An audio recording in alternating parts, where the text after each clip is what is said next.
way you can surpass everyone that's learning the wrong way. Okay? Answer your question. Mansa, can I ask you one more question about the house? If you were, like, if I live in Virginia and I wanted to buy in Maryland, with the litigation process, would they do it over Zoom, or would I have to go to physically be there? I mean, you would have to physically go there because by law, you can file it where you reside, or you can file it where the incident took place. All right, now, if you want to say the incident took place where you live, because not necessarily the incident didn't take place at the address, it took place at your current address, because the documentation was from you. Exactly. But you got to remember, why was they even able to do business with you?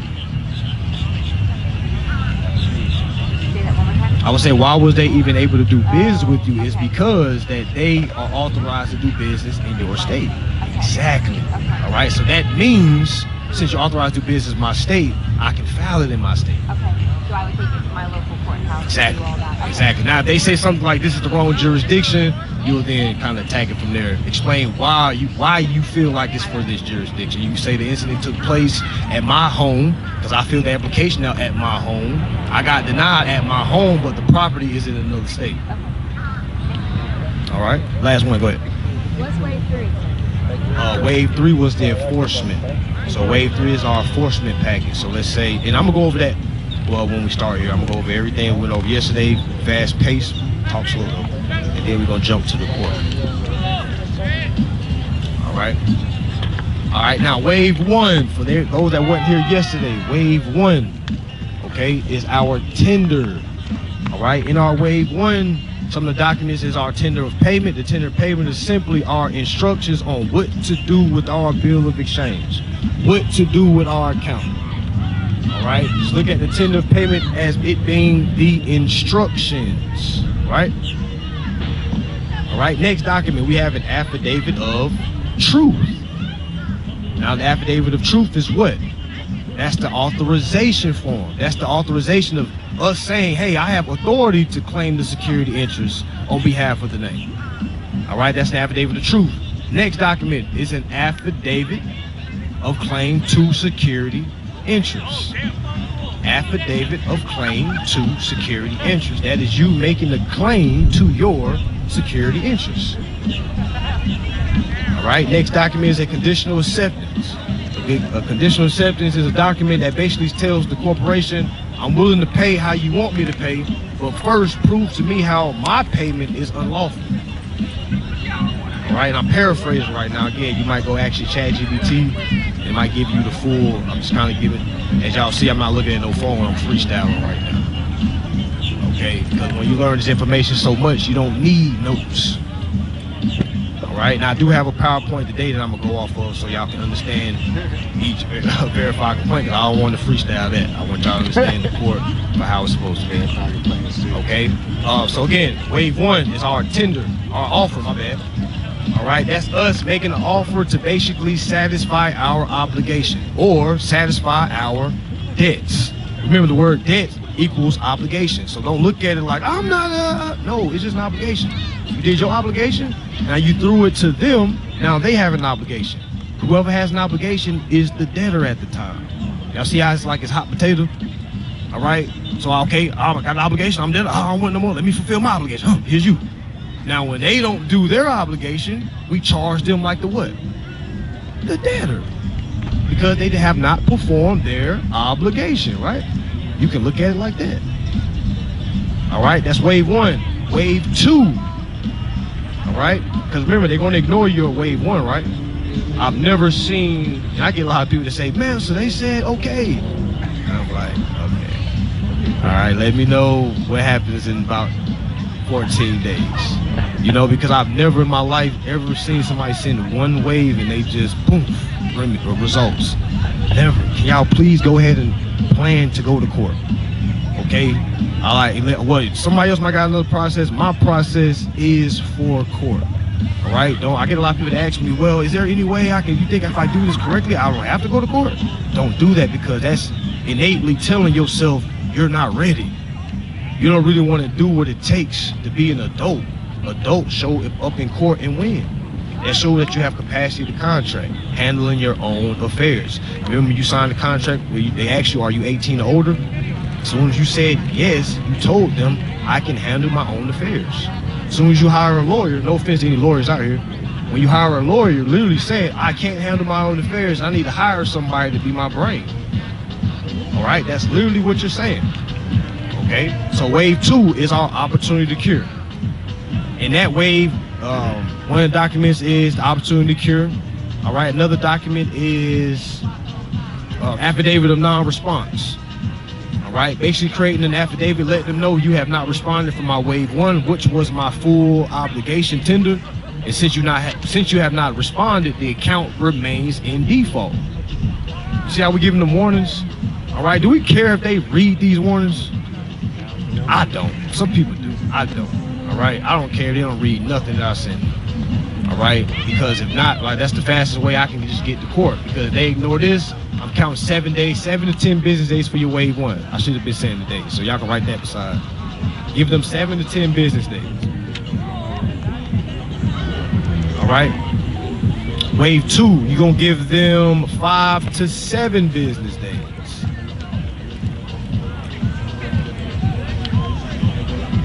All right, wave 3, you're gonna give them 72 hours. And the clock starts when they receive it, right? The clock starts when they receive it. Yeah. Okay. As soon as it says deliver, you can start your clock. Okay.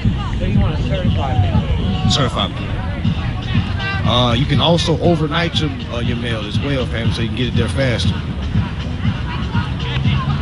All right. So again, wave 3 is 72 hours. In our wave 3, what is the title for our wave 3? Enforcement.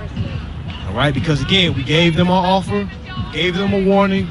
All right, and this is our last warning. Another document in that wave 3 is our notice of intent to litigate. And that's just basically us not giving them a threat, just basically giving them a warning. If you continue to dishonor, all right, I will escalate. All right, another document is preparation of the UCC-1. All right, letting them know, hey, bank, I'm about to do a UCC-1 to basically show you that I'm the secured party. Okay, so by the time I get to my wave 4, I can compile all my history of what has happened. I can tell the judge I gave them ample amount of time. In my wave 1, I gave them 10 days. Wave 2, 7 days. Wave 3, 72 hours, y'all. I even gave them an extra 5 business days. Okay, because that shows the courts that, okay, you've done yours and you need assistance, you need a ruling. They're ignoring you. Go ahead. Yeah, question. Preparation of UCC-1 in the wave 3? In the wave 3. All right. He asked which document does the preparation of the UCC goes in? Wave 3. All right. And a lot of people ask me, can I do the UCC-1 in the beginning? Me personally, this is my reference. I would say make the offer first, get denied, and then do the UCC. All right. Now again, you can do the UCC-1. I don't think it's gonna make or break anything. You know, they still gonna say no. It's just a form of fact of having it in your court complaint, letting them know, hey, I've sent this over. I let them know I have rights to the security interest, and they're dishonored. That's the conversation. They're gonna be trying to say all this other stuff like this isn't payment, this isn't payment. It's like, okay, I can prove the payment as a negotiable instrument, pursuant to UCC Article 3. All right, and now I'm about to show you how, Your Honor. I already showed them I have authority to utilize the interest. It's them that is not performing. All right, because that's the dispute. They're saying we're not performing, but we have to prove that they didn't perform. All right. So again, wave 1 is our offer. Wave 2 is our opportunity to cure. Wave 3 is our enforcement. Okay. Now today we're going over court. What happens when we exhaust all of our private resources? Okay. Now we got to go where? To the court. A lot of people get scared. A lot of people get nervous. Oh my gosh, I'm scared. All right, but if you want to be adult, you got to remove that fear. Okay? You got to remove the fear. So when you understand what's going on, all right, you're not going to be too much timid. Like, oh my God, what if I lose my house? Yeah, what if you win your house? Right? You got to have that mindset. A lot of people say, what if I lose my car if I try this? What if you win a car when you try this? All right? You know what type of confidence I had when I got my first win? What? Nobody could tell me nothing. Like I was floating, y'all. careful I wasn't touching the floor. All right, people kept trying to humble me. Man, you need to be humble. Like I didn't meet anyone that was moving how I was moving. Okay, and I'm telling y'all this, so when you start getting results, you're gonna want everybody around you to think it's not gonna be the same, family. All right, it's a whole nother level. You're gonna be having thoughts that none of your friends or family members gonna be having. You're gonna be thinking, okay, I just did this on my house. I want me a family building now. Your family gonna be like, how you gonna do that? You see what I'm saying? It's gonna knock you off. Instead of you knowing, okay, I don't even need to tell what's going on because I'm about to leverage my security interests. That's what we're doing on every single account, no matter if it's a personal account, no matter if it's a business account. Okay? So again, we talking about the wave 4. We talked about the wave 1, wave 2, wave 3, wave 4 is our public administration process. Go ahead and write that down. Right, go ahead and write that down. Okay? So I'm gonna go over briefly in layman's form, and then I'm gonna pull out my notes so I can tell you exactly what needs to go on the verified complaint. Okay? Again, first I'm gonna tell you in layman's form, and then I'm gonna tell you in teaching form. All right? So in our wave 4, let's say again we still continuing with John Rosenthal, $5 million house. Okay, he sent his wave 1, he sent his wave 2, he sent his wave 3. Corporation said no, and the corporation ignored him. So he needs to go do what? Go down to the courthouse and file a verified complaint. All right, write that down, verified complaint. When I've exhausted all my resources, I need to file a verified complaint. All right. Now in this verified complaint, you need to have a title of the court. Right here in Broward County, you know, they have the 17th district of Broward County would be a title of your court case if you were dealing with eviction. Oh, my bad. Verified complaint. Basically, I started saying that the verified complaint will be in your county, the county that you live in. And I was talking about Broward right here. In Broward, let's say you was going through eviction. I know for a fact it's going to be in the District 17. It's going to be District 17 Broward County. So that's the venue and that's the jurisdiction. So you have to put that, let's say you're in another state, right?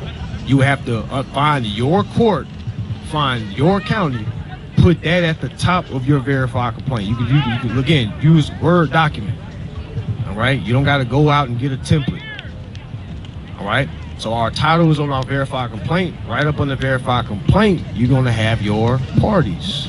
You're going to have the plaintiff, you're going to have the defendant. If I'm suing, am I the plaintiff or the defendant? The plaintiff, right?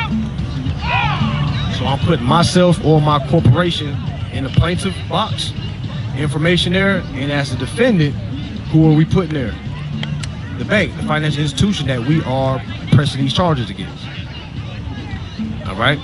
So again, let's go ahead and fill in the blanks. So John Rosenthal is the plaintiff, right?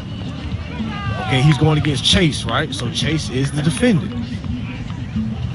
All right, so we knocked out the title of the verified complaint. We've knocked out the parties. Okay, next we need to have a, I will say it's title, but more so your preliminary statement, basically explaining exactly what happened.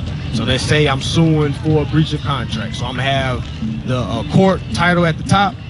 All right, right after that, I'm gonna have the parties. Right after that, I'm gonna have what I'm suing for. So let's say we're suing for unjust enrichment. All right, because he gave a $5 million note, but Chase did not allow him to utilize his $5 million, right? So how much is he out of? $5 million. All right, so that is the minimum amount of the dispute. All right, so that is the amount of the dispute, $5 million. Okay, so in this preliminary statement. Preliminary statement. Write that down. Preliminary statement. That's basically giving just a breakdown of a quick review of what you're about to talk about. You can say, I'm John Rosenthal. I went into a contract with Chase Mortgage Financing. I provided a private tender of payment, a negotiable instrument that was dishonored. I was not able to benefit from it, and it's put me in damage at the current position, and this is why I'm suing for unjust enrichment. All right. From there, now we gotta jump into a cause of action.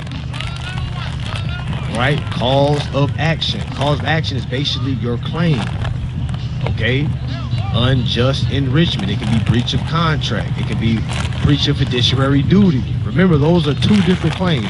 Breach of fiduciary duty and breach of contract are two different claims. Do y'all understand that? All right. Don't think they're the same. Those are two totally different claims.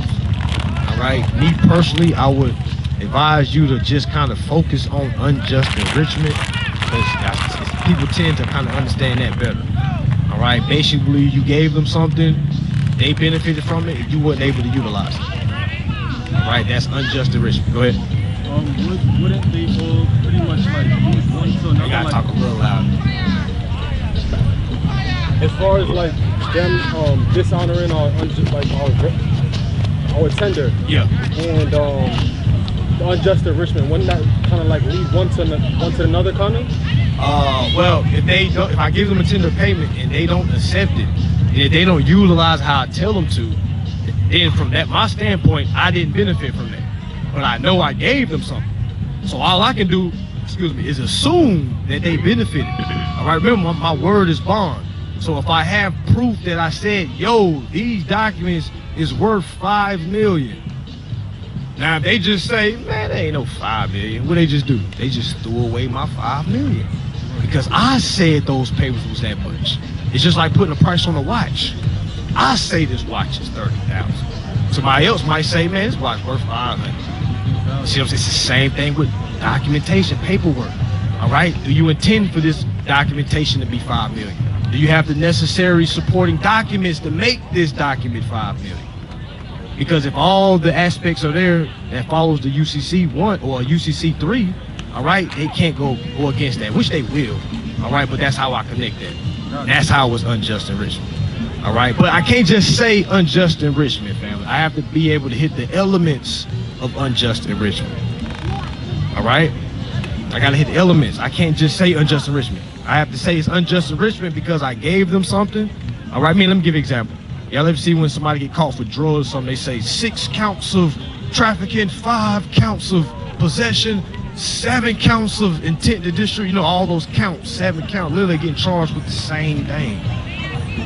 Okay, and this is how they get the charges down, by saying, hey, if you plea out, we'll knock down 20 of the 22 charges, meaning leaving you with the 2 charges you were supposed to be with from the get-go.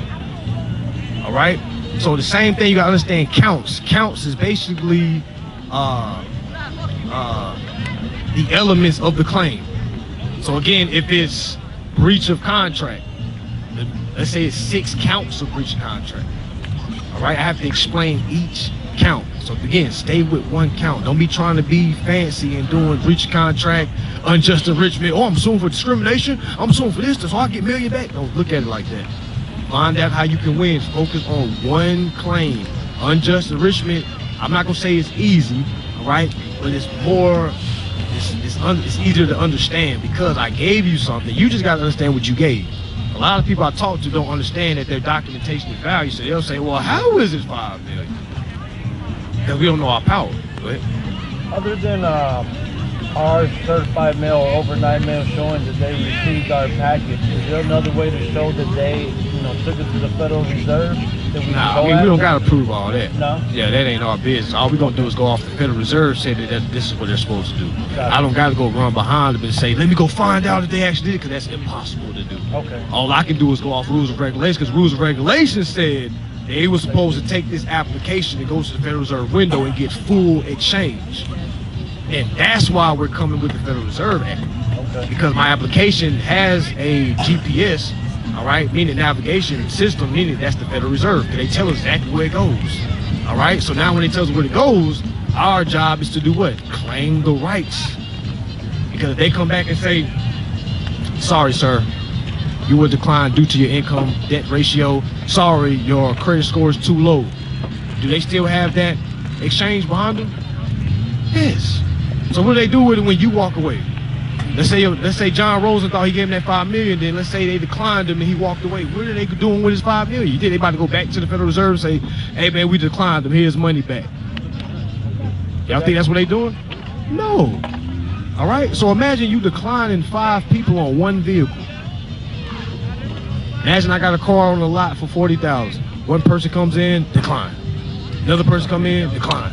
Another person come in, decline. Another person get, oh, we can partially approve you, but we hit him with a high down payment, so he can't do it. So he walks away. I just got paid 5 times for that car that has not moved. Now, does the salesman know this? Hell no. All right? No. Does the finance manager know this? I'm gonna say no. All right, I'm gonna say no. All right, I highly doubt it, family, because if I knew this, you think I'd be a finance manager? All right, they don't sound good to folks that understand financing, meaning you're managing someone else. You see what I'm saying? But my brother was a car dealer. He told me that you can't stay out of the finance company. What goes on there is secret. yeah, for sure. And then they got another secrecy inside of that group. It's like real life movie. Y'all seen different sectors. The higher you go, it's like the more secretive it get. That's exactly how this is. It's called banking secrets. Only the top private bankers understand bank secrets. All right, the other people under that don't even understand. They just know, well, I can't give you that information because that's what I learned in orientation. All right, but again, they're getting 5 times that car. That's why you need to understand. Don't just give your application. If that's what you wanted, that's what you're supposed to get. A lot of people say, oh man, let me go work on my credit. They're gonna put some trade lines. No. All right, make your claim. Now when they say, no, I don't have your money, what are you talking about? Federal Reserve, what are you talking about? They're gonna say all that to kind of throw you off, right? That's why you have to show them, okay, since you don't understand the law, let me enforce it. Let me build me a 3-way process that we went over yesterday, all right? And now let me funnel that into my court complaint, which is wave 4, all right?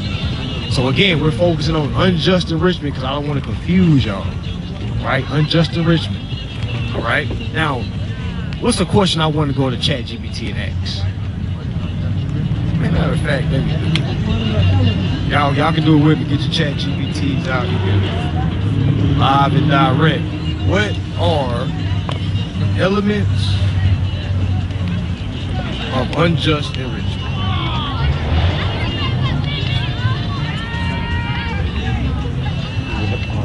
Y'all gotta remember, we got technology.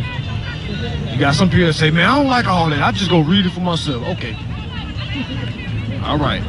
Not long that's gonna take. And you can just get this right here and say, hey, what are some